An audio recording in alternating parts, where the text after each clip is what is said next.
Good day everyone, my name is Marjan Pipianco And I am Christine T. Laurente. And I am A.M.L. from BSHM 2A. And we're the group 7 and we're going to report about women and education of gender and society. Before we proceed to our discussion, here are the crossword puzzle for you to answer.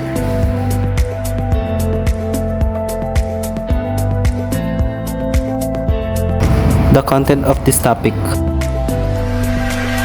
learning outcomes. Gender and education. Education is a fundamental human right crucial for society. The UN adopted education as the equality. The goal initiated in 2015 focuses on inclusive and equality education for all. Second Millennium Development Goal to achieve universal primary education in gender. Gender can impact education access and outcomes, especially for girls. Education benefits include economic opportunities, delayed marriage, improved health, and empowerment, promoting for a fairer society. The importance of education and international perspective. Article 26 of the Universal Declaration of Human Rights declares education as a fundamental right essential for human potential, equality, development, and peace. The 1995 Beijing Platform for Action prioritized equal access to quality education for women and men, aligning with the Convention on the Elimination of All Forms of Discrimination Against Women or CEDAW. Beijing Platform for Action 1995. Philippine laws on gender-responsive and gender-fair education. The Philippine Constitution emphasizes the right to quality education for all citizens. Key plans include the Philippine Development Plans for Women, 1989 to 1992, the Philippine Plan for Gender-Responsive Development, 1995 to 2025, the Women's Edge Plan, 2013, and the Magna Carta of Women.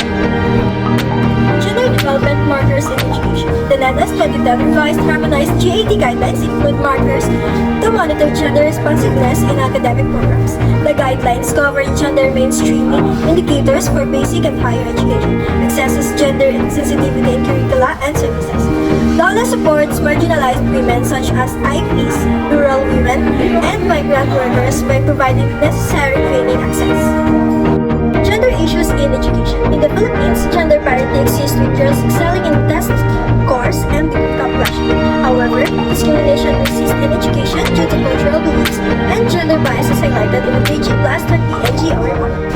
Certain issues of gender education. First, stereotyping as a violation of human rights. Gender stereotyping is declared a human rights violation by the High Commissioner for Human Rights, and it affects women education access. Second, issues in STEM. The Philippine Beijing Plus 20 NGO reports highlights the lack of promotion of women achievement in science and technology. Third, non-traditional skills training. Non-traditional skills are the vital for women to grab economic opportunities are the sex stereotype role of women in the economy. The multiple corners of women as a factor. Women in various sectors face different challenges in completing their education. Fifth, the necessity of material support. In some regions, expenses like school supplies and transportation can affect women from accessing education. 6. Inhibited access to education. Challenges to children education including relocation, natural disaster, and military presence. 7. Sexual and reproductive health and rights.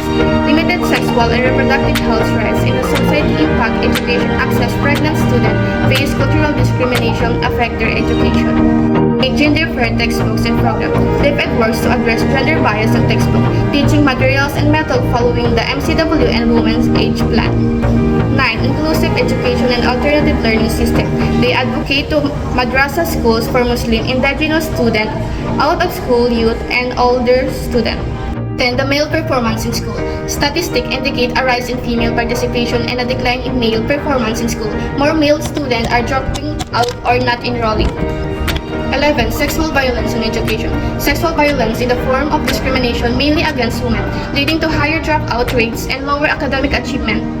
12. A gender education and gender curriculum. It lacks female perspective, leading to one-side view of subject taught. The unspoken curriculum, campus culture, and gender, microaggression, and education is a subtle form of aggression towards marginalized groups, whether intentional or unintentional. It emphasizes the stress maintaining their identities and social stigma. Second, bullying and relation aggression. Bullying, according to RA 10627, includes physical, verbal, and electronic acts caused fear students disrupting their education.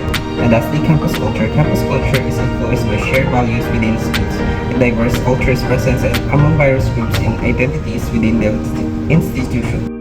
And lastly, future steps looking forward. 20 years post the Fourth World Conference on Women in Beijing, progress had been seen in women's education and training, with gender parity achieved in education in most countries globally. This ends our report. Thank you for listening and watching.